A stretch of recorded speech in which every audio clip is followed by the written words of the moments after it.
Dios quiere que usted tenga en el día de hoy una fe de quilates. Más de 4 décadas dedicadas a la evangelización del mundo.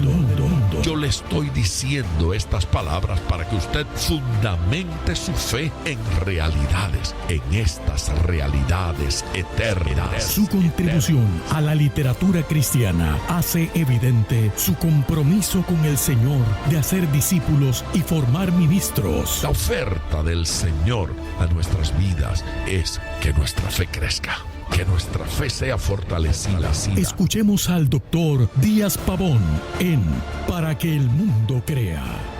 Reciba la paz del Señor con mi salud. Cuánta alegría poder compartir con usted en el día de hoy en otro programa Para que el mundo crea. Y hoy iniciando un nuevo tema que me parece que va a ser de mucha bendición porque se trata de la salvación en tiempo futuro. Somos salvos hoy y de eso no hay duda. Todo aquel que haya entregado su corazón y su vida a Jesucristo es salvo. Pero esa salvación no es solo para el día de hoy, es una salvación que se proyecta en nuestro futuro. La bendición de Dios en su vida le va a afectar en el día de hoy y le va a afectar en el día de mañana. Dios quiere provocar con usted sucesos que impactan la eternidad. Es una superficialidad pensar que la vida se acaba con la muerte, que la vida se acaba con el deceso de nuestro cuerpo físico. Dios quiere que nosotros sepamos que tenemos promesa de vida eterna. El diablo, los hombres, las circunstancias, la política, la ciencia, tiene promesas para esta vida. Yo nunca voy a decir que eso es malo. Yo voy a decir que eso no es suficiente, que Dios quiere hablarnos de vida eterna, de que hay vida después de la muerte, de que hay algo más allá para cada uno de nosotros. Así es que esté atento a lo que Dios nos va a decir a través de este mensaje en el día de hoy. Y si tiene una petición, marque el número que le voy a dar ahora. Es el 305-228-9697. Márquelo o escríbalo. 305-228-9697. Vamos al púlpito. Escuchemos el sermón. Hablé de aquellas cosas que fueron hechas antes para que nosotros hoy fuéramos salvos. Hablé de algo que Dios había hecho desde la eternidad, desde antes de la creación, desde antes de la fundación del mundo. Ya nosotros estábamos en la mente del Señor para ser salvos y pasar con Él la eternidad. ¿A usted le parece emocionante considerar que Dios haya pensado en usted hace tanto tiempo? Eso a mí me parece fascinante, extraordinario. Hablamos obviamente de lo que Cristo hizo muriendo en la cruz del Calvario por nosotros. Cuando no le amábamos, cuando Él no era importante para nosotros, no era importante en nuestras vidas, cuando no hacíamos nada por servirle, Él nos amó y se sacrificó para que fuésemos salvos. Fue tanto lo que Él hizo antes. El pasado domingo continué hablando sobre el tema de la salvación, pero este pasado domingo el enfoque fue la salvación en tiempo presente. La salvación que disfrutamos hoy, eso que el Señor nos ha dado ya y que podemos disfrutar ya y experimentar ya. ¿Cuántos saben que son salvos? El que es salvo ya se enteró. Ya se enteró. Sabe que es salvo. Sabe que fue absolutamente sincero en su oración. de arrepentimiento y de entrega al Señor, y sabe que el Señor cumple lo que promete. Y porque el Señor cumple lo que promete, si yo respondo a lo que Él dice, yo tengo razón para creer que en efecto soy salvo. Ocasionalmente yo escucho cosas en sermones, algunas de las cuales me suenan hermosas. Es más, algunas de las cuales me provocan decir amén. Solo que cuando las pienso un rato, digo amén con aclaración. ¿Sí? Por ejemplo, hay quien dice, la gracia de Dios es irresistible. Nadie la puede rechazar. Y me dan deseos de decir amén. Pero luego encuentro a tanta gente que rechaza esta gracia y que le niega su corazón a la gracia divina. Y no es Dios culpable de eso. Corazones que deciden rechazarlo. En alguna ocasión el Señor Jesús invitó a alguien. ¿Recuerdan aquel que llamamos el joven rico, aquel hombre joven que tenía muchas posesiones? Llegó a Jesús preguntándole lo que tenía que hacer para ser salvo, para merecer, para recibir, para entrar al reino de los cielos. Y Jesús le dijo, y acordaron algunas cosas. ¿Tú conoces la ley? ¿Qué dice? Bueno, haz eso y vas a vivir. Una cosa te voy a decir que hagas. Todo lo que tienes, véndelo y dalo a los pobres. Pero el hombre tenía muchas riquezas y dijo, no, eso no. No, Señor, no seas tan exigente. No pidas tanto. Y la Biblia dice que se fue triste y que el Señor también lo vio ir. Y quedó el Señor triste. Jesús quería que ese muchacho lo conociera. Jesús quería que ese muchacho lo experimentara. Entonces hay quien dice, pero es que Jesús pidió mucho. No le debió haber pedido todo lo que tenía. Tal vez hubiese sido suficiente con que Jesús le hubiese dicho, da una buena ofrenda. Y ya con eso basta. Jesús fue directo al punto neurálgico. Ese muchacho estaba amarrado a las riquezas. No se trata de que Jesús necesitaba las riquezas de ese muchacho. Se trata de que Jesús sabía dónde estaba su gran dolor. Hay gente que la tacañería los tiene alejados de Dios. No les gusta el momento de la ofrenda. Si hablan de diezmo, le sucede como al hombre lobo cuando ve la luna llena. Si aúllan, se les salen los colmillos. Es la tacañería les impide. Entonces a esos el Señor no les dice diezma. A esos el Señor les dice cosas así como vende todo lo que tiene y dalo a los pobres. ¿Cómo dice que dijo? Y entonces rechazan la gracia y la misericordia de Dios. El amor del Señor es irresistible.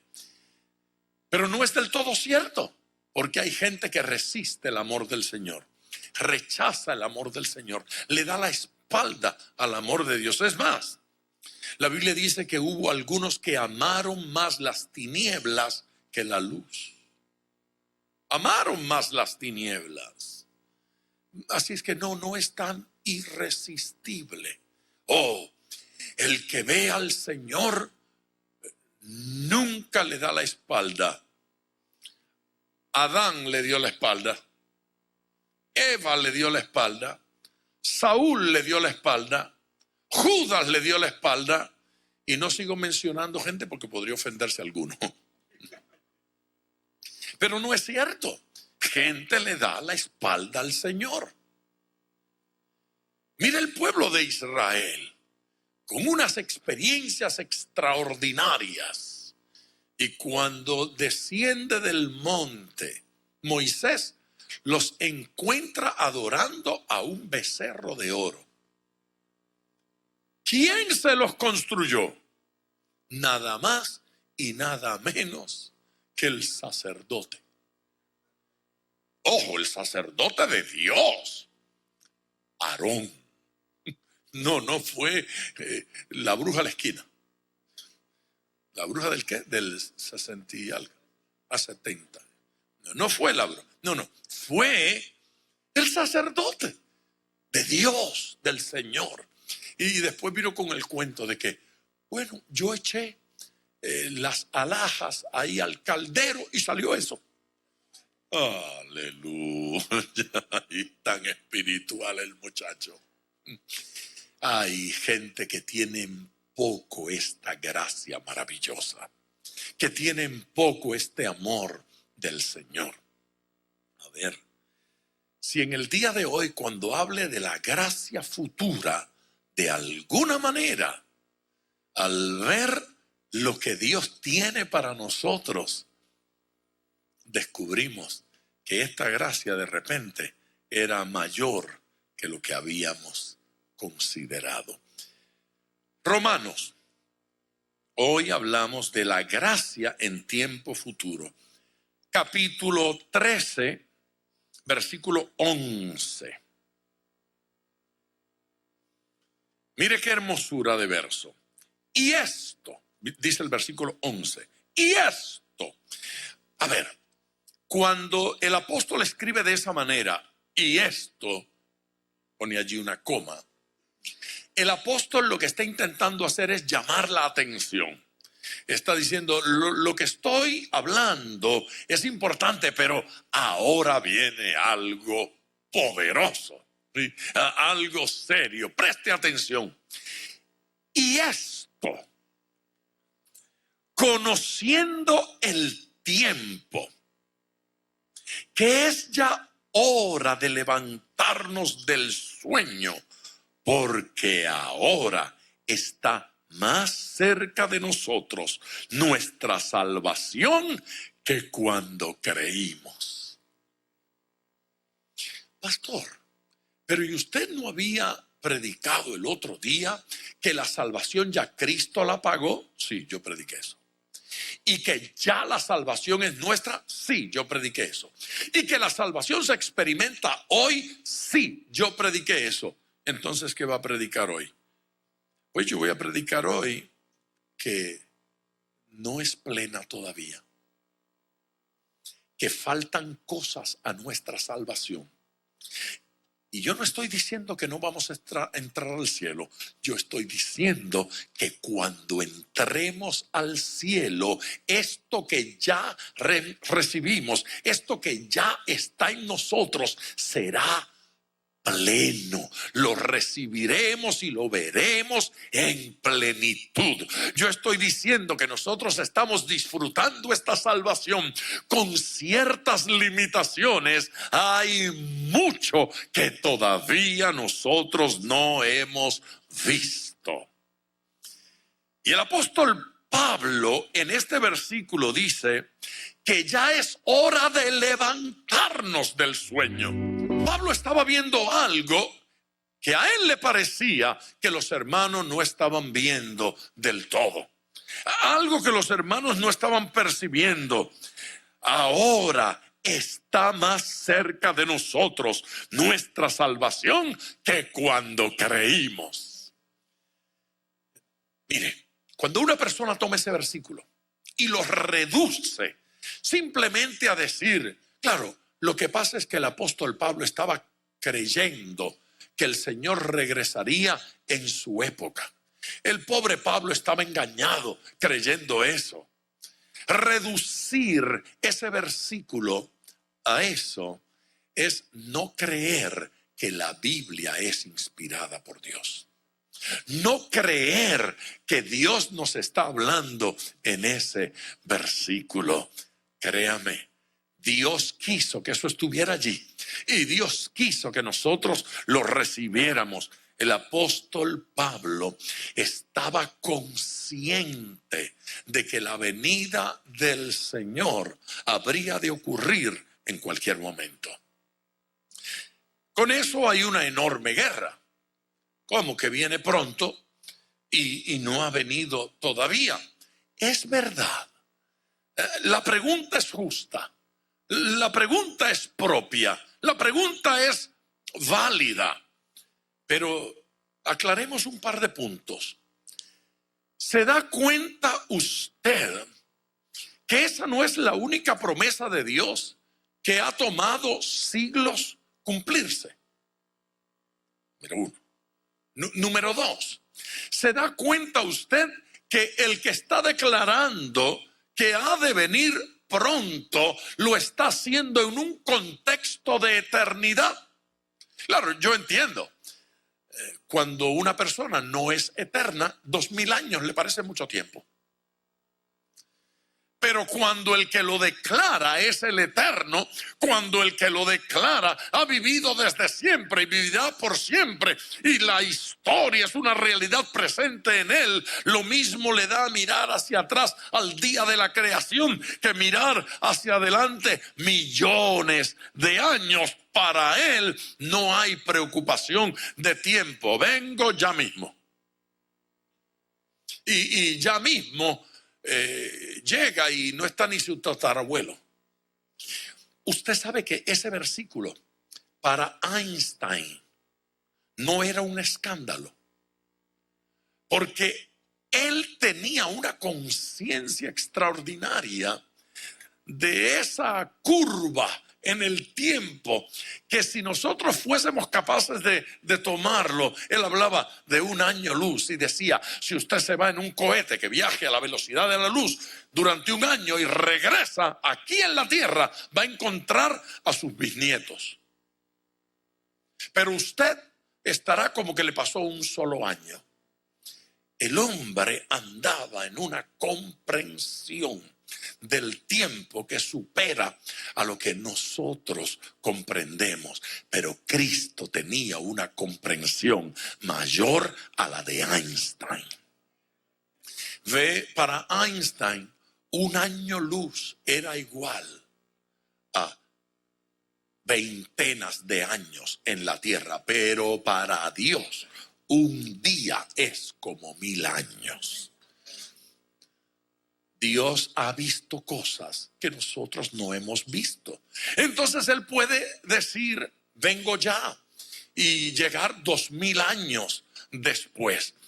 Lo que el apóstol vio fue que esa salvación, eso que vamos a recibir, está más cerca de nosotros que ayer. Está más cerca de nosotros que el día en que Cristo murió. La muerte de Cristo acercó esa realidad a nosotros. Nuestra conversión acercó esa realidad a nosotros, y nuestra fe la hace palpable.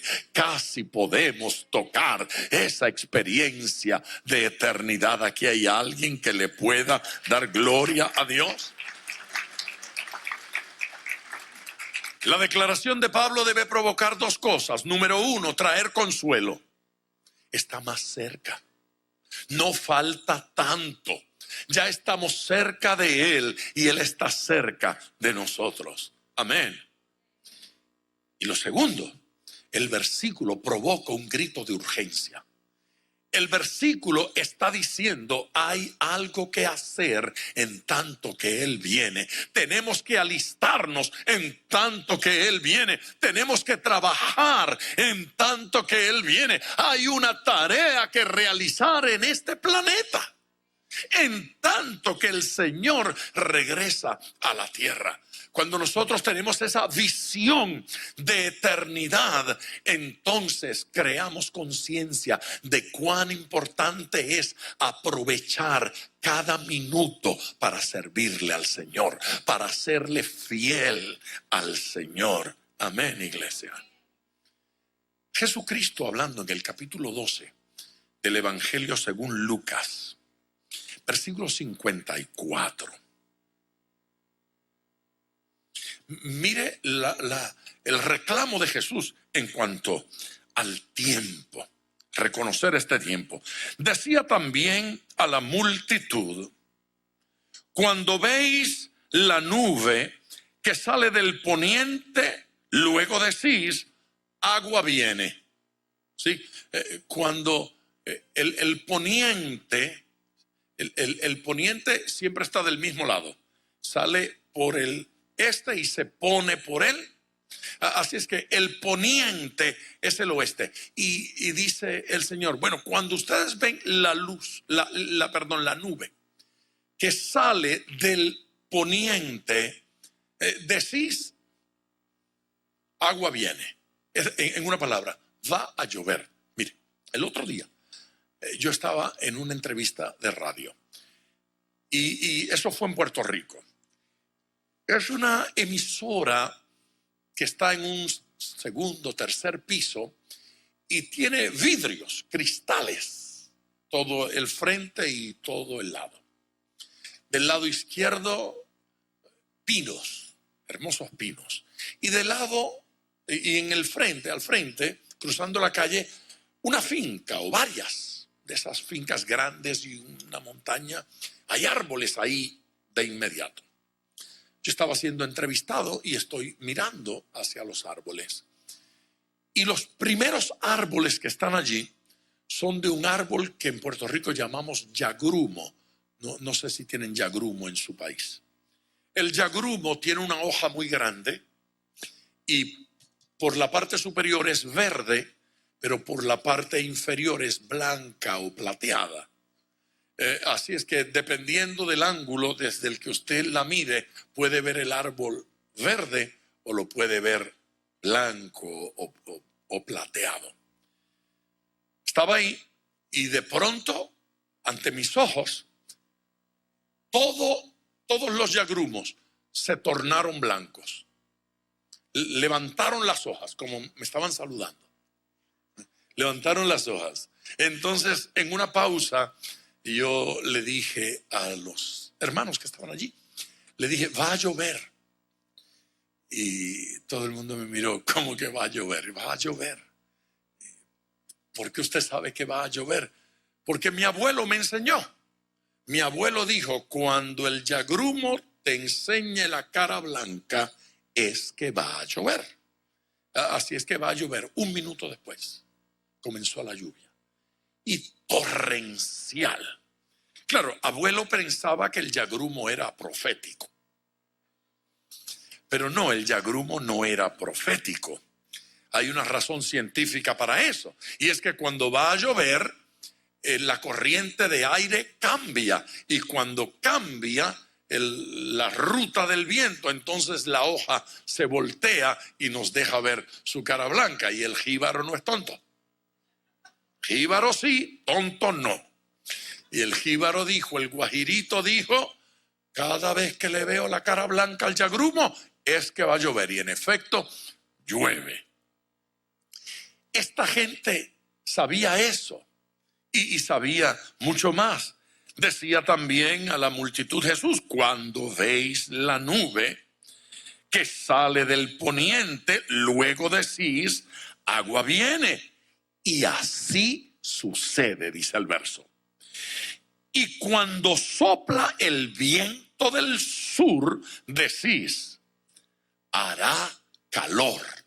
Y en efecto, los que vivimos de este lado del Ecuador, cuando el viento sopla del sur, trae calor. Si sopla del norte, son vientos que vienen del polo, entonces trae frío.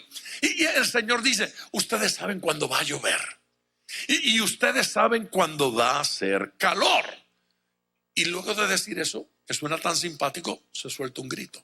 Y dice, hipócritas. Hipócritas. Sabéis distinguir el aspecto del cielo y de la tierra, y cómo no distinguís este tiempo. Ustedes saben interpretar ¿Cuándo va a llover? Entender el mensaje del cielo, del espacio, de la tierra. ¿Cuándo va a hacer calor? ¿Cuándo va a llover? Pero ustedes no pueden discernir el tiempo en el que estamos viviendo.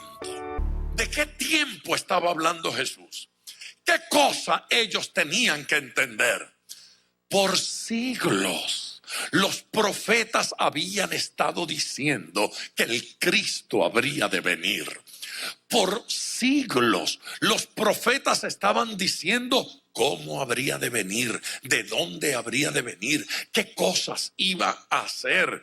Los profetas habían dicho que el Cristo habría de sanar a ciegos de nacimiento. ¿Se da cuenta usted que ni un caso en todo el Antiguo Testamento hay un ciego de nacimiento que fuese sanado? Ni uno. En el Antiguo Testamento hubo leprosos que fueron sanados. En el Antiguo Testamento hubo muertos que resucitaron, ¿cierto? En el Antiguo Testamento sucedieron muchísimos milagros. Ni un solo caso de un ciego de nacimiento. ¿Sabe por qué? Porque eso era un milagro mesiánico. Eso era un milagro que habría de caracterizar al Cristo. El Cristo habría de dar vista a los ciegos.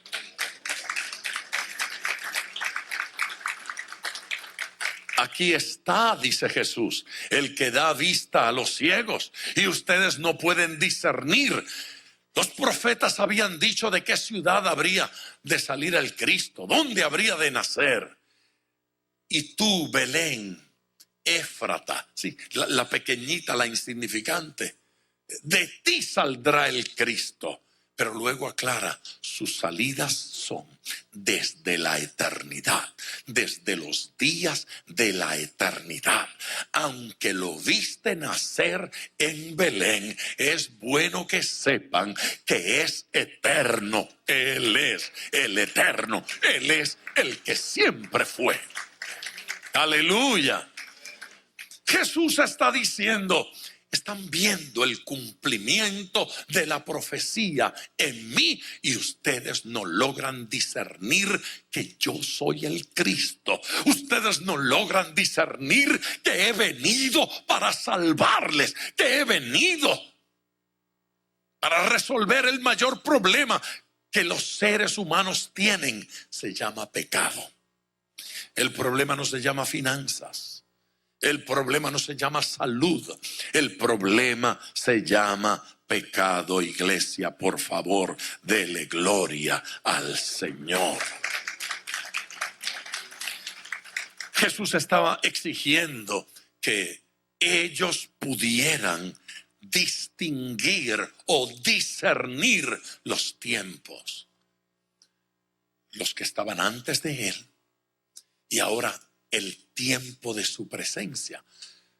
Pero él fue levantado al cielo y en el proceso de irse los ángeles llegaron para dar otra palabra. Interesante mensaje a este que están viendo ustedes, este Cristo que ustedes ven levantarse. Así como lo veis irse, lo veréis venir.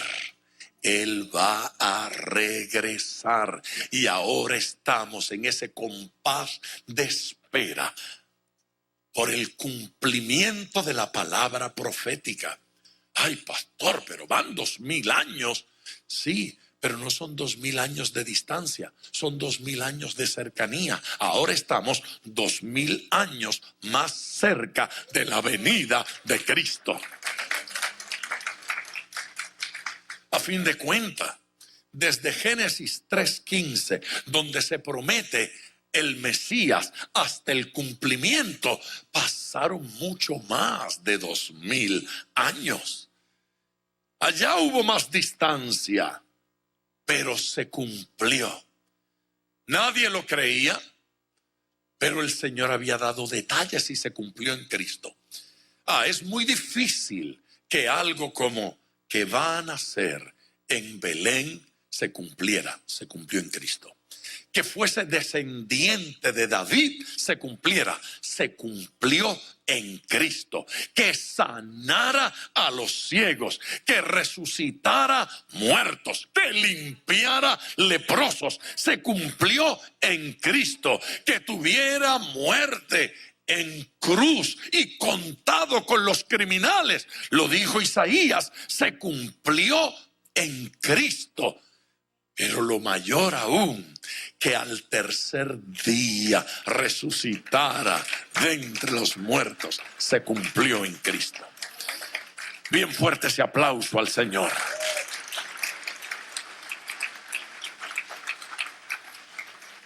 Entonces, el apóstol está a gritos en Romanos, diciéndole a la iglesia: levántate de tu sueño, despierta, que tu Redentor regresa a la tierra, viene pronto. Criticamos a los que no lo entendieron cuando él estaba allí.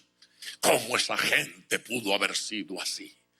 Vamos al desierto con Israel y los criticamos. ¿Cómo pudieron dar la espalda? Y luego nosotros hacemos exactamente lo mismo.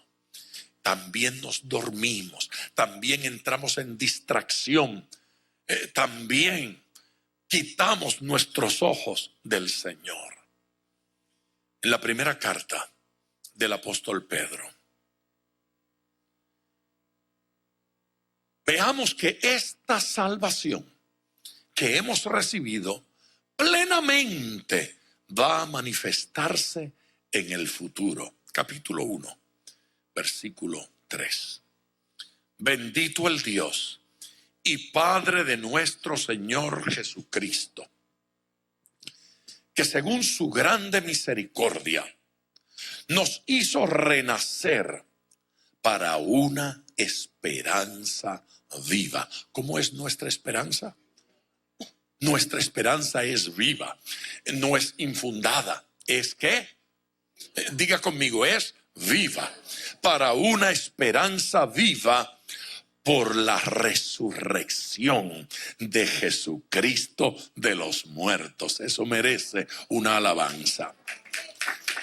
A ver, el versículo dice que nuestra esperanza es viva y está fundamentada en el hecho de que Jesucristo resucitó de entre los muertos. Y sigue diciendo, para una herencia. Amén. Tenemos una esperanza viva y se fundamenta en el hecho histórico de que Cristo resucitó. ¿Cuántos saben que Cristo resucitó? Entonces, si Cristo resucitó, nuestra esperanza tiene base, tiene fundamento. Y dice, para una herencia. Así es que tenemos una herencia que es, dice aquí, incorruptible, incontaminada e inmarcesible. ¿Qué es incorruptible?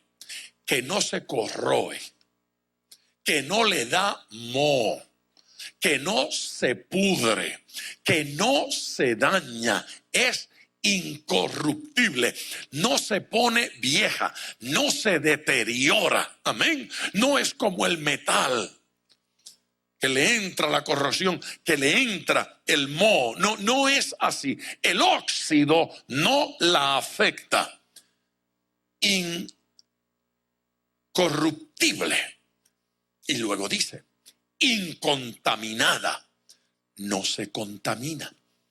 Esa herencia que tenemos en el cielo no se contamina. No se preocupe porque pase el tiempo, ella no se va a corroer. Y no se preocupe de que pase el tiempo, ella no se va a contaminar. No se contamina. Y luego añade, inmarcesible. ¿Qué es inmarcesible? Inmarcesible significa que no se marchita. ¿Qué significa? Una esa palabra a su vocabulario. Inmarcesible, no se marchita. Esta descripción la toma del reino vegetal. Las hojas, las flores las plantas, los árboles se marchitan, pero la herencia que usted tiene en Cristo no se marchita nunca. De regreso con ustedes ya en tiempo de oración. Llegó el momento en que vayamos delante del Señor. Yo creo que Dios le ha hablado a través de este mensaje, la primera parte del mensaje, salvación en tiempo futuro, salvación aquí y salvación para los años por venir. ¿Sabe qué? Si tiene una petición, por favor, llame. Este es el momento de hacerlo. El número es el 305-228-9697. Señor, yo te doy gracias por toda la gente que se está comunicando en el día de hoy, por los teléfonos que están y han estado sonando. Gracias, Señor bueno, porque has tocado los corazones, has ministrado a las vidas. Señor, el toque de tu mano produce cambios, produce transformación. Gracias, porque el toque de tu Espíritu Santo nos hace diferentes, nos hace nuevas criaturas. Gracias, Señor Jesucristo, porque tú tienes poder para sanar enfermos. Yo sé que hay una guerra extraordinaria en este tiempo en contra de la fe, en contra de tu palabra, en contra tuya, hombres y mujeres que se convierten gratuitamente en enemigos tuyos y atacan, Señor, nuestras convicciones. Pero ¿cómo negar la realidad de tu amor? ¿Cómo negar la realidad del nuevo nacimiento? ¿Cómo negar la realidad de tu intervención en nuestras vidas? Te hemos visto hacer milagros, te hemos visto cambiar gente, te hemos visto transformar vidas. ¿Cómo hemos de dejar de decir, de proclamar y de enseñar lo que hemos recibido de ti? Tu bendición sea sobre estas vidas, en el nombre de Cristo. Amén. Gracias por sintonizar Para que el Mundo Crea con el Dr. Díaz Pavón. Nuestro ministerio desea brindarle acceso a este programa descargando gratuitamente la aplicación DPM Radio. Para oración, comuníquenos su necesidad llamando al 305-228-9697. 305-228-9697 o en las redes Facebook e Instagram bajo Díaz Pavón Ministries.